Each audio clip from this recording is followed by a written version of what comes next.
नमस्कार, मैं हूं किरण रावत और आप देख रहे हैं समाचार फॉर यू। अमेरिकी राष्ट्रपति डोनाल्ड ट्रंप ने भारत पर टैरिफ की मार और तेज कर दी है। अब भारतीय उत्पादों पर 50% तक का भारी भरकम टैक्स लगाया जाएगा। ट्रंप की इस घोषणा के बाद दोनों देशों के बीच एक आर्थिक टकराव शुरू हो गया है, जिसे अब टैरिफ युद्ध कहा जा रहा है। इसी बीच प्रधानमंत्री नरेंद्र मोदी जापान और चीन की यात्रा पर निकल रहे हैं और ऐसे समय में पूरी दुनिया की निगाहें भारत की अगली रणनीति पर टिकी है। देखिए रिपोर्ट। अमेरिकी राष्ट्रपति डोनाल्ड ट्रंप ने 27 अगस्त से भारत पर डबल टैरिफ लगाने का ऐलान कर दिया है। अब तक जहां भारतीय उत्पादों पर 25% टैक्स लग रहा था, उसे बढ़ाकर 25% कर दिया गया है।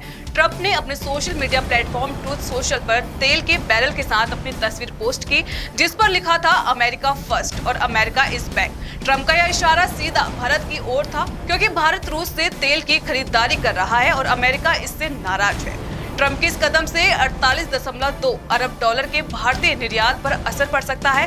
भारत सरकार के मुताबिक यह फैसला भारतीय निर्यातकों के लिए अमेरिकी बाजार को आर्थिक रूप से अव्यवहारिक बना सकता है। वहीं ट्रंप के पूर्व व्यापार सलाहकार पीटर नवारो ने भारत को रूस से तेल खरीदने पर घेरा। उन्होंने बयान दिया, भारतीय इस मुद्दे पर बहुत अहंकारी हो जाते हैं। अगर भारत दुनिया का सबसे बड़ा लोकतंत्र है तो उसे तानाशाही ताकतों के साथ नहीं खड़ा होना चाहिए।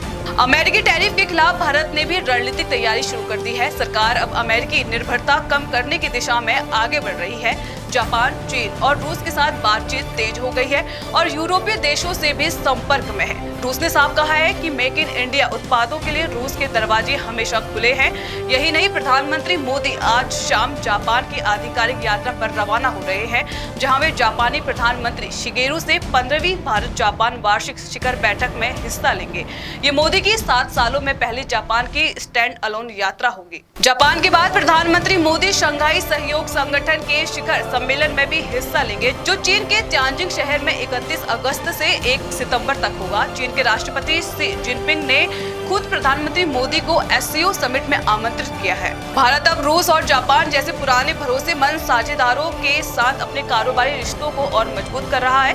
विशेषज्ञों का मानना है कि भारत को अब वैकल्पिक बाजारों की ओर तेजी से बढ़ना होगा, ताकि अमेरिकी टैरिफ से होने वाले नुकसान की भरपाई की जा सके। तो साफ है कि भारत और अमेरिका के बीच आर्थिक रिश्तों में तनाव अब खुलकर सामने आ चुका है।